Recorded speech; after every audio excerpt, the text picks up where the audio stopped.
নমস্কার। শ্রী শ্রী ব্রহ্ম বৈবর্ত পুরাণ ব্রহ্মখণ্ড চতুর্দশ অধ্যায়। ব্রাহ্মণ বালক বেশে মালাবতীর নিকট বিষ্ণুর আগমন।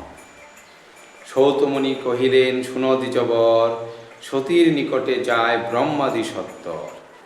দেবগণে হেরি সেথা মালাবতী সতী, যথাবিধি সকলেরে করিয়া প্রণতি। মৃতপতি সম্মুখেতে করিয়া স্থাপন, মালাবতী পুনরায় করহে রোদন। সহসা ব্রাহ্মণ এক করে আগমন, উজ্জ্বল মূরতি তার সহস্র বদন। হস্তে তার ছত্র শোভে, অঙ্গেতে চন্দন, উজ্জ্বল তিলক ভালে ব্রাহ্মণ নন্দন। দীর্ঘ এক পুঁথি শোভে হস্তেতে তাহার, প্রশান্ত স্বভাব তার আকার প্রকার। দেবগণে যথাবিধি করি নমস্কার, বসিলা সবার মাঝে ব্রাহ্মণ কুমার। হরির মহিমা বোঝে হেন সাধ্যকার, ইচ্ছাময় হরি ধরে বিপ্রের আকার। শশধর সমশোভে কান্তি জ্যোতির্ময়, দেবগণে সম্বোধিয়া ধীরে ধীরে কয়। হেতায় দেখি যে ব্রহ্মা আদি দেবগণ, বিধাতা মহেশ ধর্ম কিসের কারণ। চণ্ড সূর্য যম আর দেবহূতাসন, অরণ্য মাঝারে আজি কেন আগমন। এত বলি মিষ্ট ভাষে ব্রাহ্মণ তখন, সতীরে সম্বোধি কহে কপট বচন। কহ মালাবতী সতী ইচ্ছা জানিবার, তব ক্রোড়ে শুষ্ক সব কে হয় তোমার। পতি বলি অনুমানী সত্য কহ দেবী, ক্রন্দন কিসের তরে মৃতপতি সেবী। অতন্তর ব্রাহ্মণেরে করিয়া প্রণতি, ধীরে ধীরে কহিলেন মালাবতী সতী। মালাবতী কহে প্রভু করি নিবেদন, অভাগিনী নারী আমি অতি অভাজন।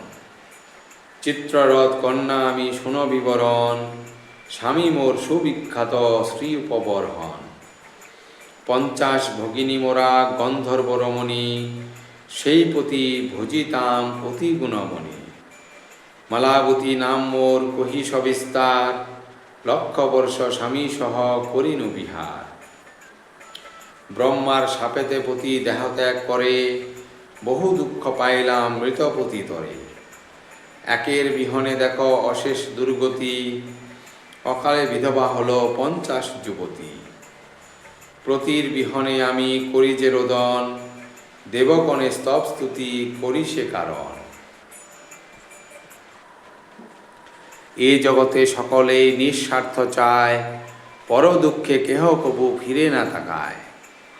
দেবতা সবার শ্রেষ্ঠ কর্মফল দাতা, দেবতা পরম বন্ধু দুঃখ ভয় ত্রাতা।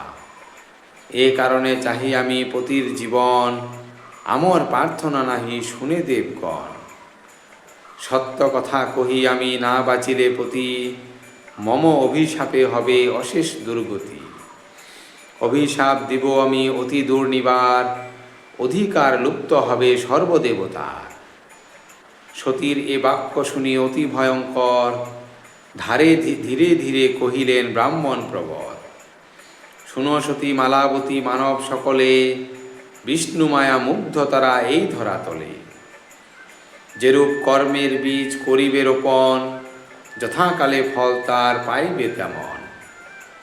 পুণ্য ভারতের ক্ষেত্রে পুণ্যবান জন, তপস্যা প্রভাবে শুভ ফলপ্রাপ্ত হন।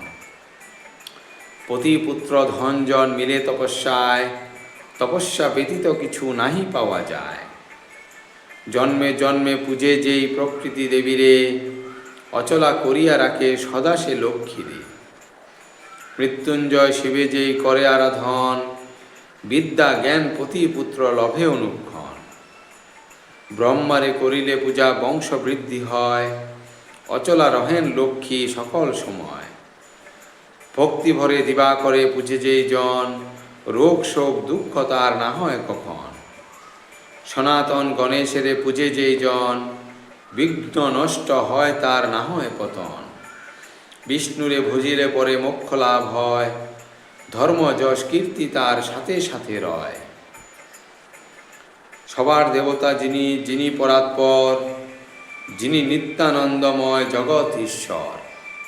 যিনি সর্বশক্তিমান সবার আধার, সনাতন স্বেচ্ছাময় নিত্য নিরাকার, নির্লিপ্ত পরম ব্রহ্ম জীবের জীবন, ত্রিগুণ অতীত যিনি নিত্য নিরঞ্জন। সেই হরি শ্রীকৃষ্ণরে ভজনা যে করে, ইয়ে জীবনে মুক্ত সেই অবনি ভিতরে। অমরত্ব মোক্ষ আর মুক্তি চতুষ্টয়, কৃষ্ণ ভক্ত কাছে তাহা তুচ্ছ অতিশয়। কৃষ্ণপদ বাঞ্ছা করে স্বপ্ন জাগরণে, কৃষ্ণ দাস্য নিরন্তর যাচে মনে মনে। কৃষ্ণ ভক্ত যেই জন কৃষ্ণপদ পায়, অনায়াসে সেই জন গোলকেতে যায়।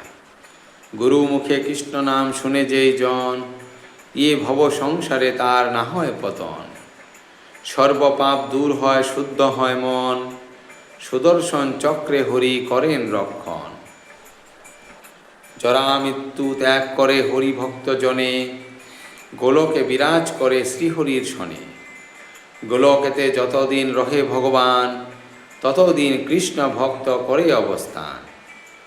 জীবগণ ভুঞ্জে সবে সবে নিজ কর্মফল, ভালো মন্দ শুভাশুভ স্বর্গর সাতল। বিবিধ শাস্ত্রেতে আছে বিচিত্র ব্যাখ্যান, বৈবর্ত পুরাণে রহে বিস্তৃত আখ্যান। ব্রহ্মখণ্ডে চতুর্দশ অধ্যায় সমাপ্ত। ধন্যবাদ।